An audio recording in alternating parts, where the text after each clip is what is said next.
Hi, it's Russ from Pro Tools Expert. I'm going to be doing a review of the new Classic collection from Universal Audio, which is 3.11.76 in different versions. So we have the LN, and then we also have the AE version there, and then we also have the 1176, their original. So we have, as I say, the anniversary edition, and then they are all basically the same compressor from different points in history, and they've been modelled to within 1 inch of their lives. That's the best way of saying it.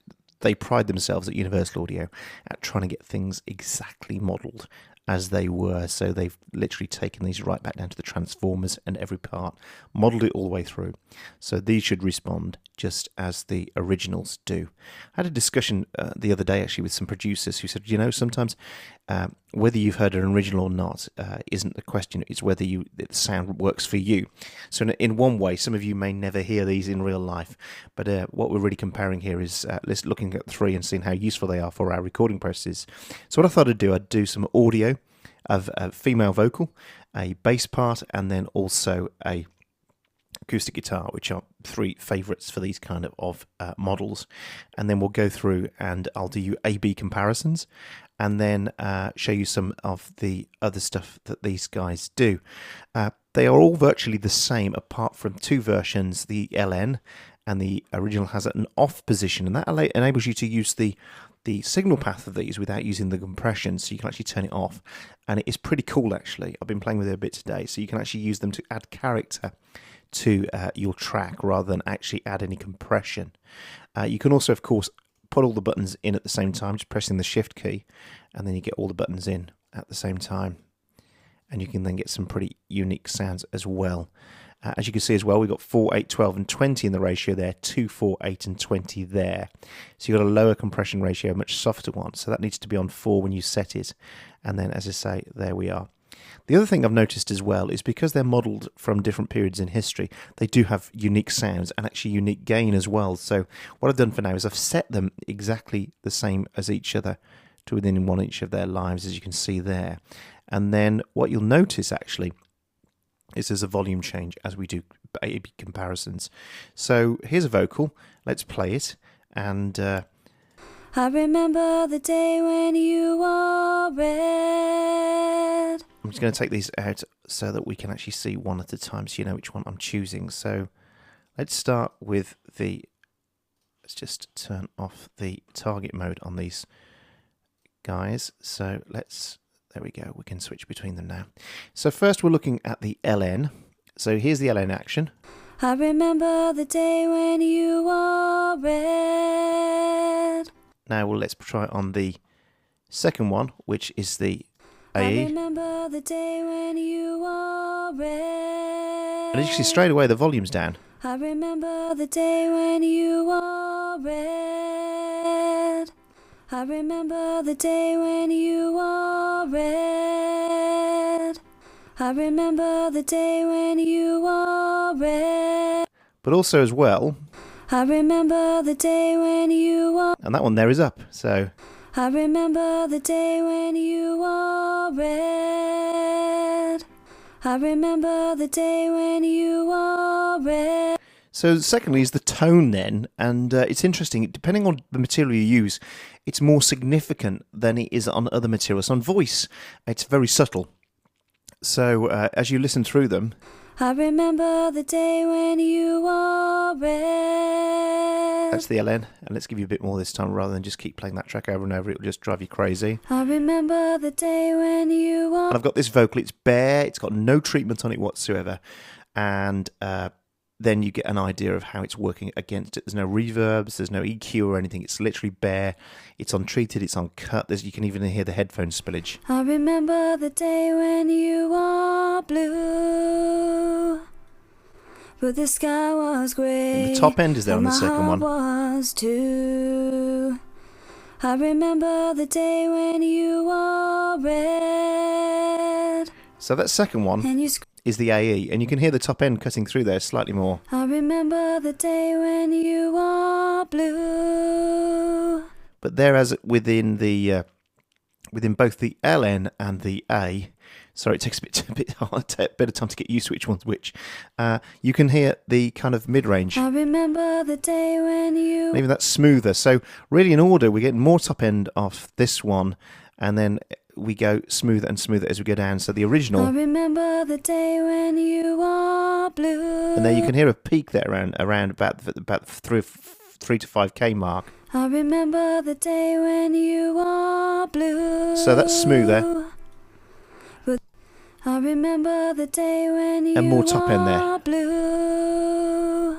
So the second thing you can do on two of them, as I say, we come to this one, we can turn it off altogether and just use it as a signal path. Now the one thing you need to do, it says it in the user guide as well, is make sure you pull down the gain before you do that, because it will induce quite a lot of extra energy into your sound. So I remember the day when you are blue, but the sky was grey and my heart was too. I remember the day when you were red and you screwed me around. there it is in the mix then. Let's go further up in Push the me mix. so hard that I... But what is the colour I'm longing for? And as you can hear, it adds a lovely tone of... What is the colour I'm longing for? What is the colour I'm praying for? What is the colour I'm... Really like it. So, you know, I will be using this sometimes just in off mode, just to get that lovely tone into there. So there we are on vocals. Sorry, we don't have a lot of time to dwell because you don't want to watch a video that's going to last half an hour. So let's move on to bass now. So we've got a bass part here, and it's not from the same song. So...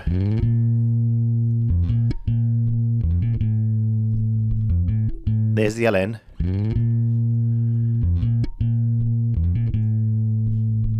And again, remember we've got this gain difference. So there's the second one. I do love the A is beautiful on the bass. There's the original.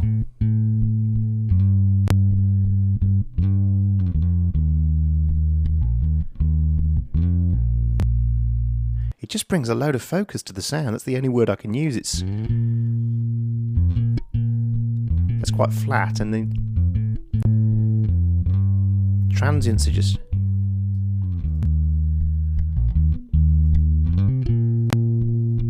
Sorry for the clicking, it seems to do that. That's the one thing that's annoying me slightly about it, is you seem to get this clicking when you bypass it.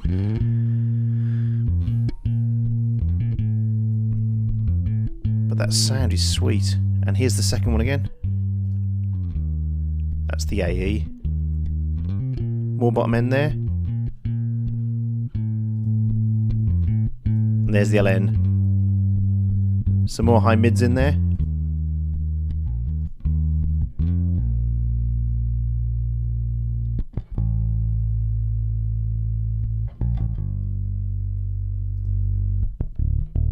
And there, the lovely bottom end on that, so warm. So we've got the LN doing that bottom end in there. And this A as well. It's just very, very nice. Very nice. Let's move on to acoustic guitar now. And again, let's just try that bass actually with in off mode. Just to see the harmonic content added into that track.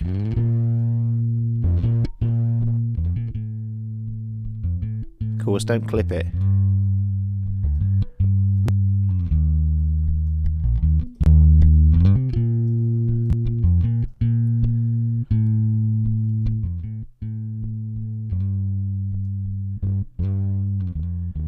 So you can almost use it to get some nice edginess there.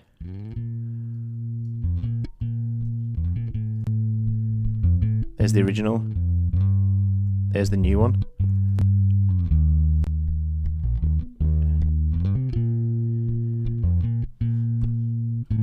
And on this one, let's put that into off mode.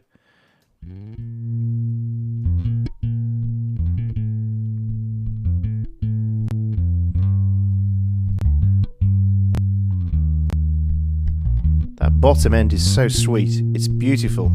So again, using that just in the non-compressor mode, just putting the signal path through like that. So that's it. So let's move on to acoustic guitar now. So here's the original first without any compression. And again, no treatment.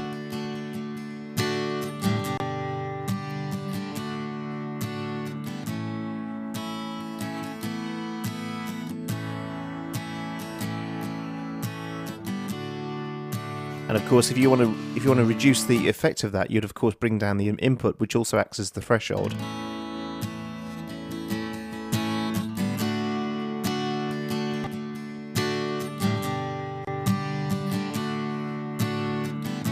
Let's move on to number 2.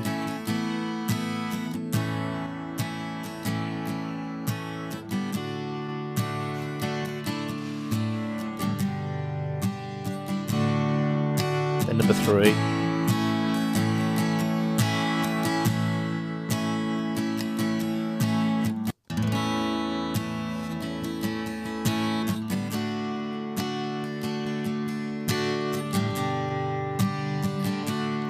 You can hear the A there crushing down at the bottom end there, versus the AE. And more openness at the top end as well.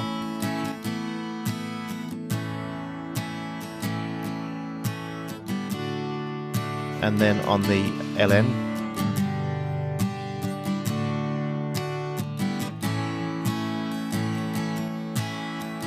And again, some more open there. What you do here straight away is the character these are adding is very nice. So, of course, an alternative to using it at a sort of a tape modelling or a channel strip model, in terms of to add some vintage, you can use these to add that vintage feel. Of course, if you're using Apollo, you could, of course, put them on the front end as you're tracking, which is even nicer. Let's pull this down into off mode again, this first one, and just pull the gain stage back down again. There's the original. Just trying to match the level for you.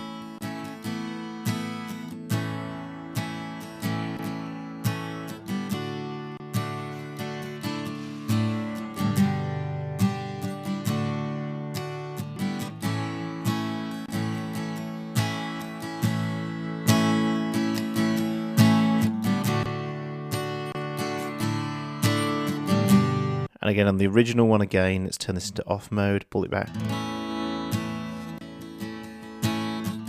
There's the original.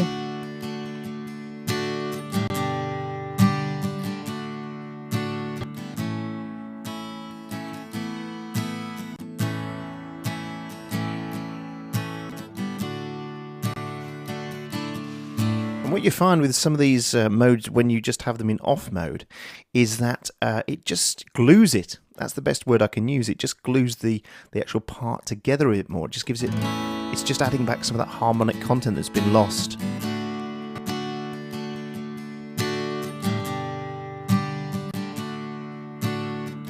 Sweet top end there.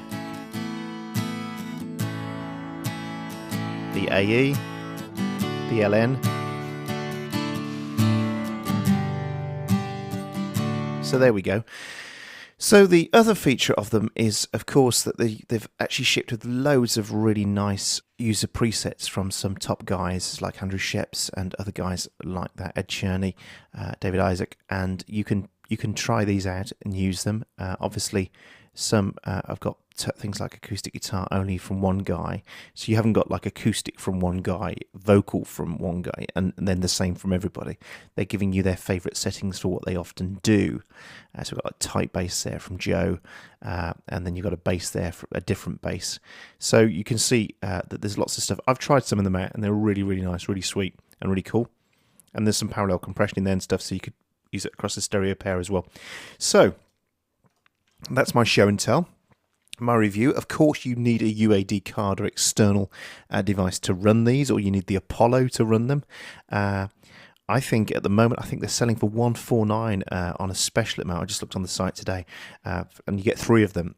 I think the character and the sound of them is excellent. What are they like against other stuff? Well, I've got some of the other stuff already. I've got the alternatives from the likes of most of the top plug-in houses, and I have to say these are very nice. They have excellent character. They just feel nice to use. The other thing I will say as well is they do add a bit to the load. So if I just open up my UAD meters for a second, you can see there that with 9 instances of them, I'm using quite a lot of processing on a UAD 2. As compressors go, because they're modelled, they're using quite a lot of energy on your UAD card. Of course, it doesn't affect your native processing power within your computer, and that's the beauty of UAD. It takes the processing back out to the UAD card. So, what do I think? Well, I think they're really nice. I think they, more than nice, I think they really bring a really great sound to what can sometimes be pretty average sounding guitars or bass, and I love them. I'm going to be using them, and that's always a clue. If I'm going to be using something, it means that I've chosen to use it, which, you know what, I'm going to give this Editor's Choice Award because I think it deserves it. I think they've done a great job, and 3 for $149 right now from the site is good. And thumbs up, UA, you have done a great job, and thanks for making them and bringing them to the market. Thanks for watching, and I'll see you again soon.